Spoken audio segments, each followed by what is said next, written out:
Hi. So, this was supposed to be a recent reads, but then when I really thought about it, I had only read one book recently. That's not true. I read 3 books. The problem is 2 of them were from the same series, and I could summarize my thoughts in 2 sentences. And maybe I will at the end of this review. But I want to talk to you about a book that was recommended to me on TikTok, and I have thoughts. Okay, so slightly off camera, but slightly in camera, I have my laptop with all my notes. We're going to talk about The Gracier. Did y'all read The Gracier? It looks like a couple of reviews were posted in 2020. It looks like it had a lot of hype last year, but I wasn't on BookTube last year, so I don't know if I missed the train or if all of us missed the train. So The Gracier has been described as Handmaid's Tale meets Lord of the Flies. Perfect pitch. In this community, in this small village where women high-key have no rights, it is believed that the women in this community possess a magic that would seduce and overpower men, completely taking away the accountability from them being creepy. And every year they send all the 16-year-old girls into basically the woods to live for their own. And basically during this year, this is their time to basically just expel their magic. They get all their magic out of their system, and then when they come back, they are ready to be married off or assigned to labor positions within the community. And for the 16-year-old girls, they don't know what happens during their grace year. They just know that some of them won't come back alive. Ooh, suspense! You have no idea how long I rehearsed doing that. I wanted it to be punchy. Pew, pew. Okay. Okay, I'm done. So that's the premise. And if you know me, a teenage me would have eaten this shit up. So our main character is a 16-year-old girl named Tierney. She's kind of like a, in my opinion, slightly elevated version of the not like most girls sort of trope. Her goal is that she just wants to survive the grace year, and then after that she wants to be assigned to a labor position, and she's just gonna keep her head down, and that's how she's gonna survive. She has no interest in being a wife. She has no interest in anything romantic happening. And I mean, can you blame her? Like I said, Tierney gives off not like most girls energy, and I feel like in other reviews, like that's used against her, and I understand that point, but personally it didn't bother me so much just because, like, I mean, full disclosure, I was a big fan of the not like most girls trope when I was 16. I'm not proud of that. I'm 26 now and I've grown out of that phase, but I do have like a soft spot for the not like most girls. I feel like Tierney represents, like, here's one way that you could survive in this world. And I think that her viewpoint is balanced out by Kirsten, who is the main antagonist. She's kind of like the Regina George of this world. She's beautiful, but she's a bitch. I think, like, and I love Kirsten, like, one of the first descriptors we get of Kirsten is there's a line that says her magic came in early, and I just remember feeling so much pain when I read that line. I knew so much about her just from that one line. Like, you can tell that this was a character who, like, was told that she was very beautiful from a young age and was absolutely objectified by these creepy older dudes who were like, it's not my fault that I'm being creepy, she's the one seducing me, when she's a child. And there was like a lot of pain and a lot of sympathy that I got out of just reading that one line, and to me that signified that Tierney has her way of survival. Kirsten's way of survival is something completely different. I'm tangenting too much, but like the too long didn't read version is, I like Tierney, I understand the critiques of her, but personally I was fine with it. Okay, things I liked about the book. First of all, there was this symbolism of flowers that I thought was really like interesting and really like small but wonderful world building aspect. Basically, like, you know how like giving someone flowers is just like a sign of like romantic affection or just like a sign of affection in general. The author takes it one step further by making it so that specific flowers can say different things. Like a certain flower can represent like a deep passionate love. A certain flower can mean I'm sorry. So it's like different flowers express different emotions, and very nuanced emotions at that. And it was really delightful to, like, anytime someone gives them a flower, I'm like, ooh, what does this flower mean? It was a really nice touch, and I just appreciated that. Last thing I liked, Gertie. Fucking love Gertie. The one complaint I have about the book, not enough Gertie. I low-key wanted her to be the main character.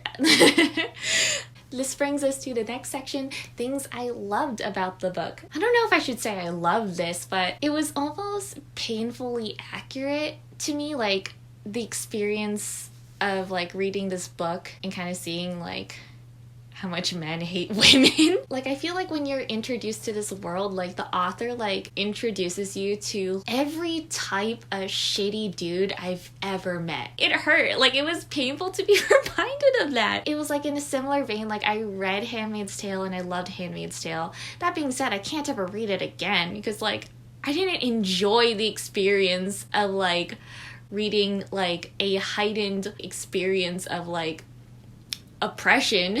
I didn't like it, but I still thought the book was great, and that's like a similar thing happening here. Another painfully realistic aspect is seeing like how like the women in this world, because they can't do anything about their situation, like they take it out on themselves, and that's also equally like hard to listen to. It's hard to like watch these women, especially Kirsten, be shitty to each other because they have all this rage and they have nowhere for it to go but except for towards each other, and it's just like it hurt. It hurt because it was true.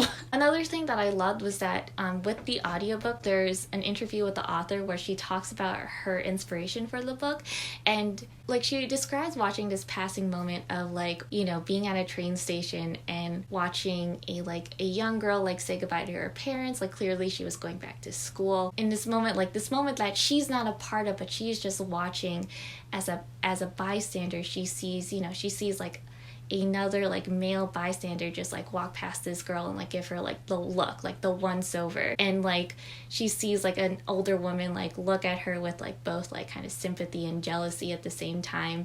This moment to her was just a like fleeting but very vivid example of how we treat like young women in this world, and it was such a small moment and she wasn't even part of it, but it stuck with her, and then that became like the catalyst for even writing the story, and I enjoyed listening to it. Like the way she described this moment like really hit hard like for me. And yeah, like if you were going to get this book, I highly recommend the audio version. Things I didn't love. This is where we get to some light spoilers. First of all, I love Kirsten, but sometimes she annoys me. Especially I was listening to the audiobook for it, and the narrator did a great job. Like I truly enjoyed her narration. However, her Kirsten voice, while very accurate to like what I think the character would sound like, was also really annoying.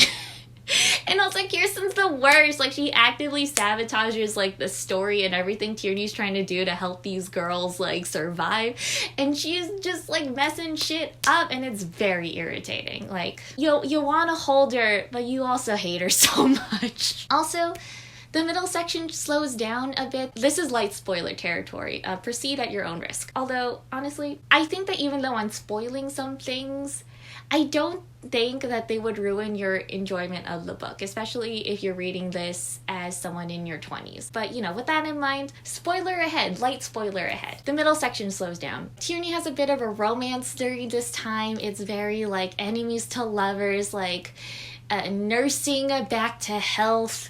And at the time that I read it, I was bored. I didn't love it, but in retrospect, I did appreciate the romance because I thought it was good for Tierney to like have a healthy romantic relationship with a guy. I thought that was like not necessary, but like I thought that was a good addition. Did I love her love interest? I liked him. I thought he was fine. I didn't agree with some of the things about her love interest. I don't think that he was a perfect character, but I also appreciated that he had flaws. Like I wouldn't have trusted him if he was like a perfectly delightful love interest. I don't know. I did appreciate that he had faults. I feel like that's equally accurate to like my experience of like having friends who are men, especially cisgendered men, they want to be allies, they identify as feminists, but sometimes, you know, their ignorance gets in the way of certain things and you have to, like, kind of correct them. So I felt like even that was accurate, and I wouldn't have wanted Tierney's love interest to be this, like, perfectly woke feminist dude, you know what I mean? 3. Okay, this is the biggest spoiler, so, you know, proceed at your own risk, but again, everything I'm saying, I feel like in my heart, I don't think that it would detract from your enjoyment of the book if you knew these going in beforehand.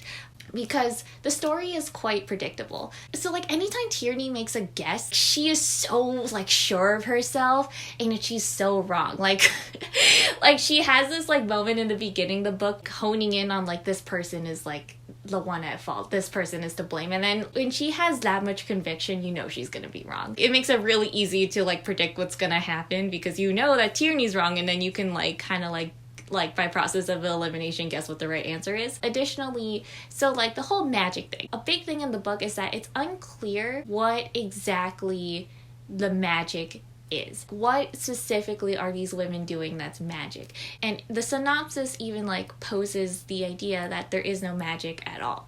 And this is the big spoiler. There is no magic.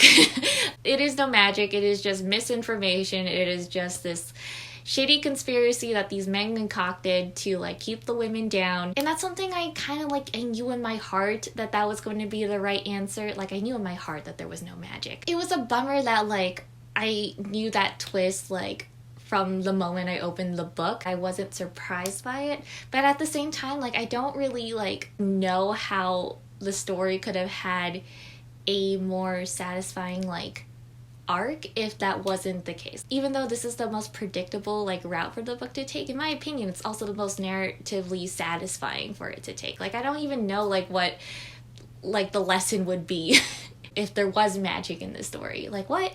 So it was a bummer that I could predict it that easily. Like, and I'm notoriously awful at predicting any sort of plot twist. I'm terrible at it. So it's like a shame that if it's that obvious, then, like, But again, I feel like that was, like, the path that the story had to go in. Like, I could not see a satisfying pathway where there was actually magic in this world. But another thing is that I did like how the magical elements were explained. Like, there were some mysteries that initially Tierney couldn't explain away with just logic, and she had to discover the answer to them throughout the course of the book. Like, for a while they had you thinking, maybe there's magic? And I liked how Tierney, like, solved those puzzle pieces of being, like, of finding, like, the logical explanations for the things that she previously couldn't explain. But yeah, those are really cool. Those are really cool reveals, and I really like those. Overall, how do I feel about the Grace here?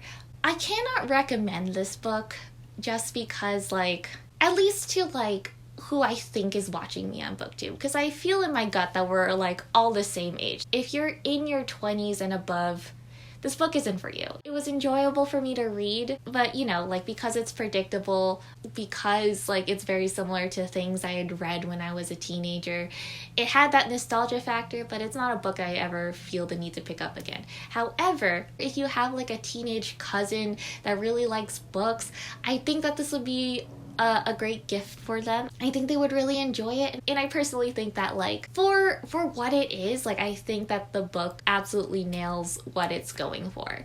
I rated it a 4 out of 5, and I feel like if I was the age that was being targeted with this book, I would have given it a 5. I would have loved it. But yes, that is my singular book review. Thank you for, like, listening to my feelings. I really appreciate it. Like, my friends will not take my calls anymore. But yeah, that is the end of the book review. I did read 2 other books. I can give you, like, 2 minutes. If you want to stick around for that, sure. But if you're just here for the Gracie review, that's over. Like, see you in the next one. During this time, I also read 3 books from the Spelman Files, which is a series by Lutz. NPR recommended this audiobook to me, and I absolutely had to have it. My one-line pitch is that it's about a dysfunctional family of private investigators. It's so much fun. Like, this family is just, they take, like, snooping to another level, and everything about it was just so much fun. The first book I would highly recommend. I think it's really enjoyable. I think it's really engaging.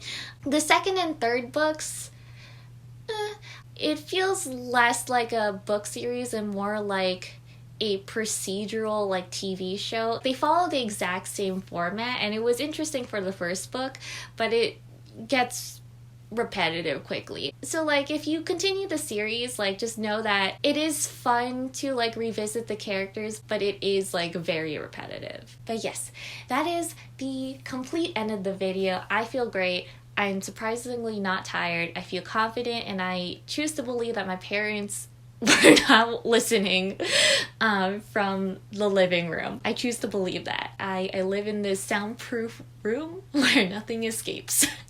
But yeah, thank you for watching. I really appreciated it, and I will see you in whatever video comes next. Okay,